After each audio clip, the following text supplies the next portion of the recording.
All right, we're live. Let me just turn my volume down a little bit and make sure we're good on Facebook.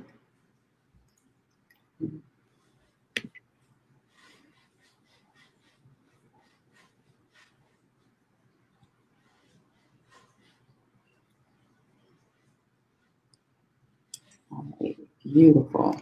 All right, and then Instagram.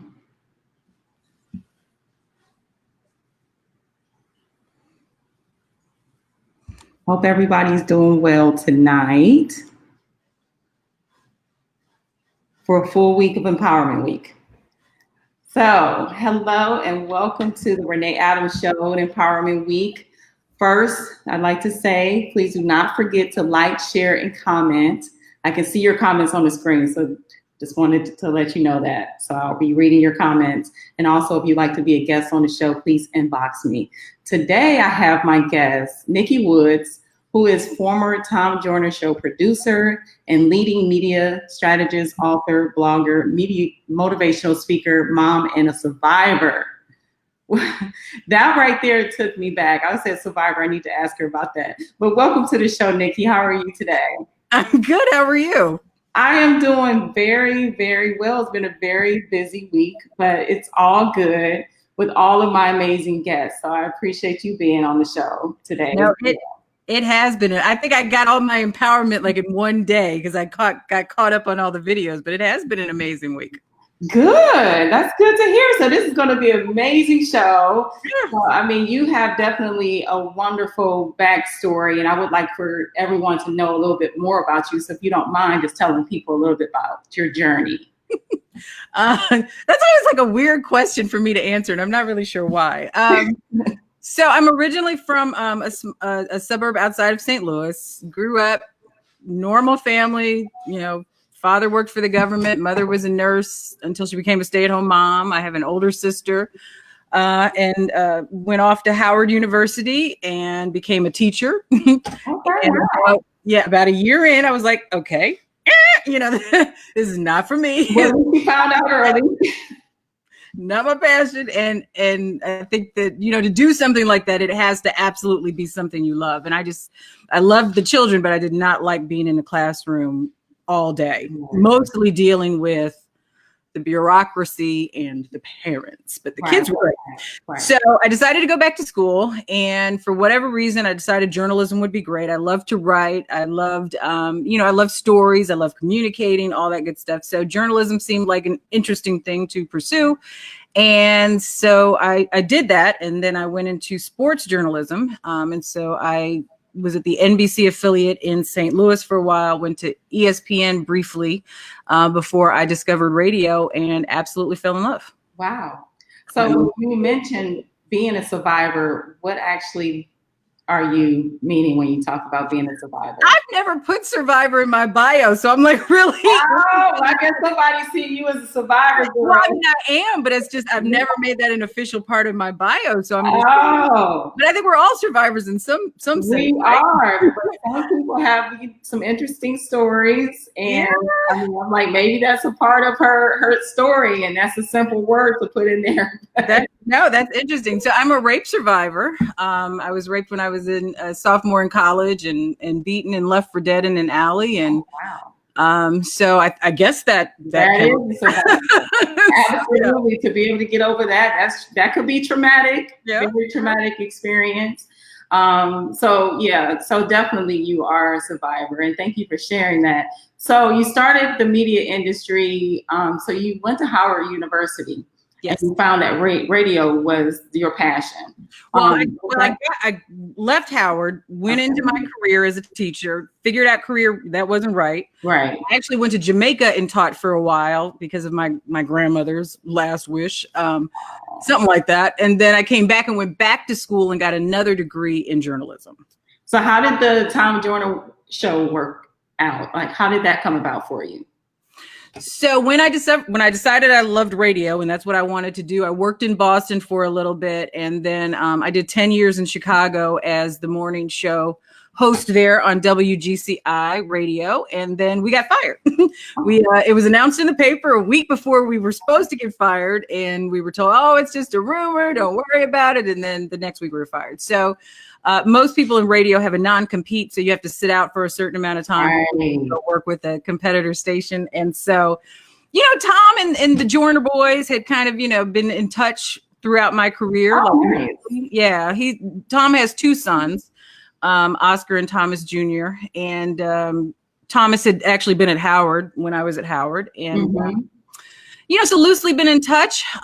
When I got fired, they gave me a call and said, we'd like to talk when you're able to talk. And probably 2 days after my non-compete was up, they called and they're like, you ready to come to Dallas? And I was like, absolutely. Absolutely. Yeah. Everything just kind of happens in, kind of weird ways that you never expect that something like that would happen.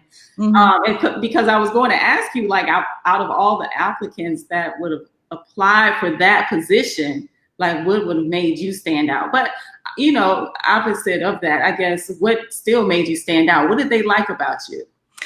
Well, I think radio and TV and those types of fields are interesting because even though by law you're required to post a job, I mean, normally you already know who you're going to hire. I mean, it's a very small pool. And for a job that, important, but, that prestigious, I mean, you had to have a certain, they're not just looking on Craigslist or anything like that. Right, exactly. So I think that I had a unique combination of skills that they liked. I think that they liked because they were hiring me as a producer who did on air, and I had never produced before. Wow. Yeah. So I think that they liked the fact that I had been on air and I understood how on air worked. And I think that's important sometimes for a producer because it's a different feel when you're behind the mic than when you're in front of it. Absolutely. So to understand how that works and to be able to acknowledge that and deal with that was a plus.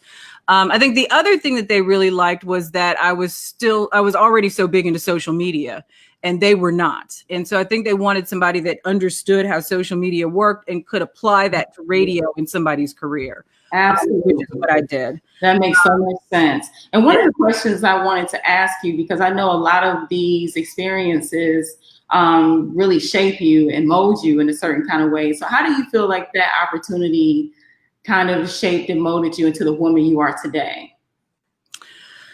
Well, I think that the biggest thing is that it gave me a lot of hands-on management experience that I had not had. I mean, I went from, kind of like the morning show diva where you show up and everybody tells you, gives you what to do and tells you what to do and kind of orchestrate it, and then you talk and 4 hours later you kind of go home. That was not this. It was so not this. Okay. So we had 122 cities, which meant effectively I had 122 local producers that worked under me, as well as the staff that I had in Dallas. So it was a monster. Wow. It was a big machine. So I think that it put me right into, really learning what syndicated radio is like, because it's totally different than local radio. Learning how to navigate the waters of managing people and creative people, which is a whole different thing. Yeah. and still really feeling like it was a team, I think was a really big lesson for me. And I think it also taught me like what it is to run your own business, because at the end of the day, this was Tom's business. Yes. So looking at how he, loved what he was doing, decided to make it bigger, and then, blew it up, was really a great learning experience for me.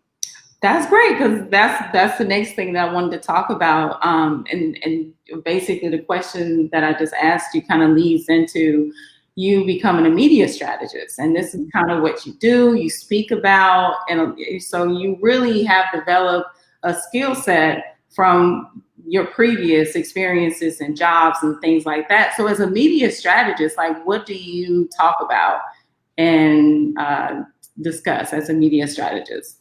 So really the best way to not only just get media, but then to leverage it to build whatever it is that you're trying to build, and all of the systems that then come with that. So I think I take media strategy just a step further, because to me in this day and age, it's like if you do anything, it should have an impact somehow, whether that's on revenue for your business, whether that's on building your brand, whether that's just on visibility, whatever it is. Mm-hmm. And most people, they want media, but they don't have that follow-up system where they can take a viewer or a listener or a reader and then turn them into a customer. And so that's really where my specialty lies. But I also really know about stories and shaping stories and the stories that the media, wants. Mm-hmm. Like, so often we would get these pitches and I'm just like, you could not possibly have listened to the show. You must not know anything about what we do or who we are. And that's like a huge no-no when you're pitching people. And so I really have that experience from being on the other side of the pitch and what worked for us and what didn't work and how things work. And I'm able to lend that now to entrepreneurs and influencers to really help them shape their story so that the media says yes.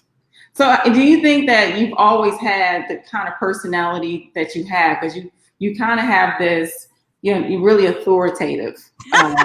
Bossy. Well, I mean, that's the way absolutely. No, so absolutely I have. In fact, right. I wish my mom could tell you the story. It's like she took me to kindergarten and she told me going in that there can only be one Indian chief, basically, and that the rest, are followers. There's only one leader, the rest are followers, and you're not the leader. But then she told the teacher, she's going to test you. Don't let her get out of line, but don't break her spirit. And I love that when she told me that. And I have a younger son. My youngest son is exactly like I am. So I totally understand it. So I think that, yes, I've always been very independent, very focused, and very sure of what I wanted to do and how I wanted to do it. And then I just do it. Wonderful. So right off of that, so when we talk about your position, now we're going to step into emerging as a strong leader. Mm-hmm. So what are your thoughts on becoming and emerging into that strong leader? Since you've already pretty much developed and really defined it, like how would you define it to others?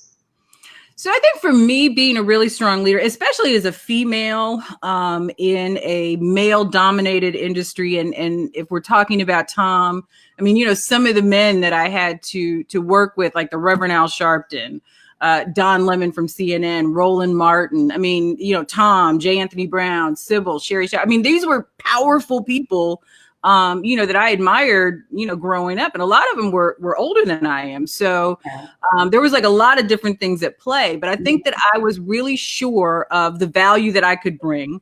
Because I think that's another thing that we kind of get confused. Like you look at a brand like Tom and you're like, okay, well, I'm lucky to be here. Like I should just be happy that he said yes and that he let me come to work, and I was extremely grateful. But I also had to recognize the value that I brought to his brand as well.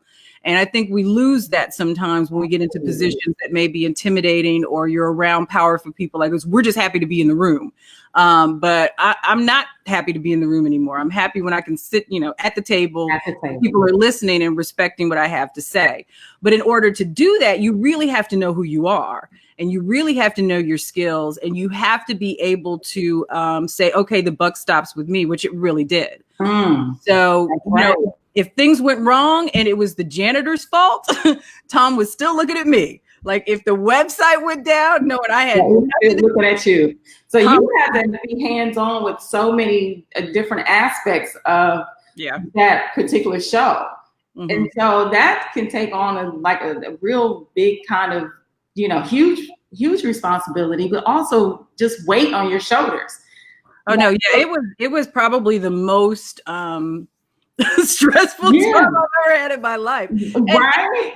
It was so exciting at the same time. I mean, it's like literally we were in a position that I don't think any other radio show has been in. Right. And, Tom would say at 9:05, okay, well, wheels up at noon, we're going to New York. And I'm like, wow. I got 2 babies I got to figure out, and yes. Ooh. But it was so exciting. It was so much fun. It's like, you worked it out. Whatever had to happen, it's like, I'll work it out. Let me get this done as soon as I can. But it seemed like you probably, after a few times, or maybe even the first, it's like, let me make sure like I have all my ducks in a row. So if anything like that happens again, then I'll be prepared and I'll be ready to go, at the drop. Oh yeah, you have plan A, B, C, D, E, F, just in case. And my kids were great. I mean, it really could have been a problem if I had kids that were, really wanted me to be. They wanted me to be there, but they didn't need me to be there, I guess. Right. Okay. So their organization skills had to be pretty tight too. Like, yeah. Has there ever been a time where you didn't have it all organized and it became a problem and somehow you figured it out? How was that? Like, that was every day. It's every single day, huh? When you're producing a live show to that magnitude on a daily basis, every day feels like the whole world could just fall apart in 2 seconds and you've got to figure it out. Like, literally. You were built for it? Absolutely, I was built for it. Yeah, because everybody is not. Everybody would not be able to handle that kind of pressure. It's so. But that doesn't mean it feels great all the time. But I was absolutely built for it, and I think that when you say yes to a role like that, I mean you are saying I will figure it out. I will. Well, they believed in you too. Yeah. Yeah. They believed in you too. They wouldn't have just been like trying to keep in contact with you for no reason. They saw something. Yeah.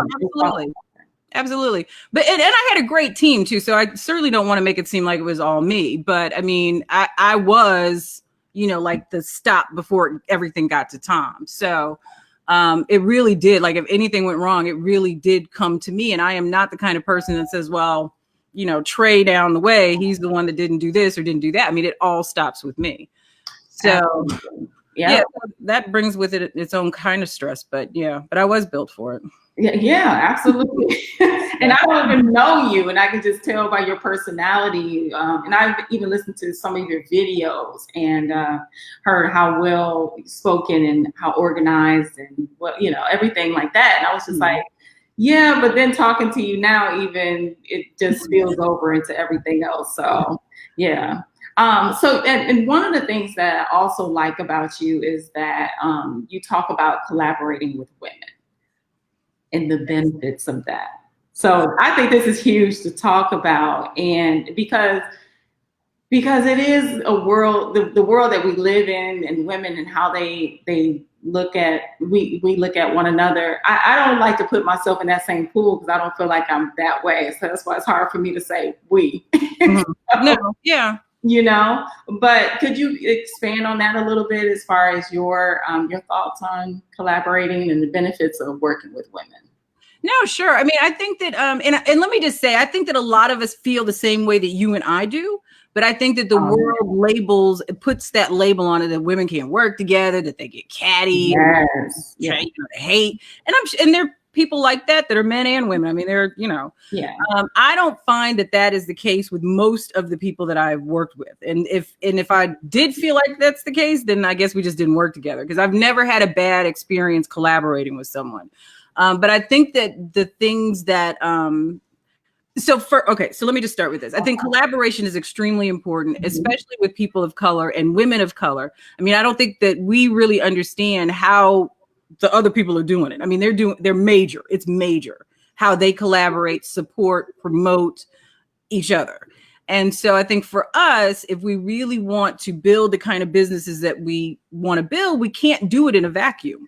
And we can't do it by ourselves. And so having like JV partnerships, having affiliates, collaborating, it's all really, really important, as long as it makes sense. Right. And as long as there's a clear understanding of what's about to happen.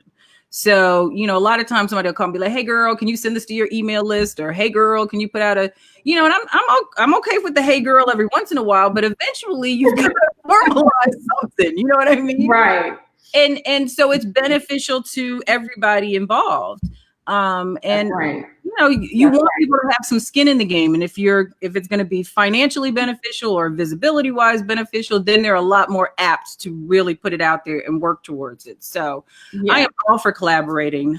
Like I said, as long as it makes sense and we have a clear understanding of what we're about to do. And I think that cuts down on a lot of the misunderstandings. And you bring up a lot of good points because, you know, being even in the position I am, and some people come onto my LinkedIn page and they're just saying, hey, do this. It's like, I don't even know who you are. Like, at least try to build some kind of relationship with that individual, you know, because when you're actually on the other end, you kind of see how it feels. Like, okay, yeah, you know what I mean? So it won't hurt to try to, you know, in one of the videos you actually talked about, do talk kind of about that in a way that you're building that relationship. You're sending emails or something that's going to help you, you know, in your journey of some kind of way. It could be little, but you're not just reaching out to someone and just saying, hey, can you do this? Or can you listen to that? It's like, I don't even know who you are. Right. You know? I get, and you know what, and it's something funny that you brought this up because I had this very heated conversation with myself really this morning, because this guy, he inboxed me and he said, you know, and basically said, for people like you, I offer free Zoom interviews for you to put on your website. And I was like, one, who's people like me? Right. Two, did you even bother to look at my like, I probably have done like 2,000 interviews in my career. Like, why would I need you to interview me to put on my website? But he didn't read the profile. It just don't make any sense. And it irritates me beyond belief, because it's like, you clearly have no interest in getting to know me or building a relationship. I mean, it's just all about, like, I guess you giving me something free so you can sell me into something else. But people get that. Like, you see that a mile away. And so it doesn't work. Like, just everybody realize it just doesn't work. It doesn't. It doesn't work. No. And so if you're really interested in collaborating and building, then you do have to take the time, even though we're on social media, you have to take the time to build those relationships. Absolutely. Even if it's sharing your content or, you know, stuff like that, they can just think about things. But I think it's important to bring up because we can all work together. We can all collaborate. If we don't feel like it's just one-sided, you know, we can all work together to help one another. And absolutely. So, yeah, so I definitely wanted to bring that up. So I am going to end the broadcast by asking you, are there any projects that you're working on that you would like to talk about? I'm actually getting ready to do a 5-day Fix That Pitch challenge. Oh, wow. Yeah, because it's like, oh my goodness. Oh my goodness. I need that. I'm like, it is crazy. So it is not even ready yet, but I am super excited. And so if anybody is interested in being a part of it, you can always email me at Nikki, Nikki, at NikkiWoodsMedia.com, and I'll get you on the list. But this is going to be major because I think so many people do it wrong because they've just been taught to do it wrong. And I'm talking about PR professionals too. So many people do it wrong, and it's not brain science. It really is not. And so I'm going to give you everything that you need to fix that pitch so you can get a yes, because if your pitch doesn't even get opened, then you're dead in the water. So I'm excited about that. And it's going to start the beginning of September. And so that's what my team has been working really hard on. Awesome. And where can people find you if they want to look up Nikki Woods? I am Nikki Woods everywhere.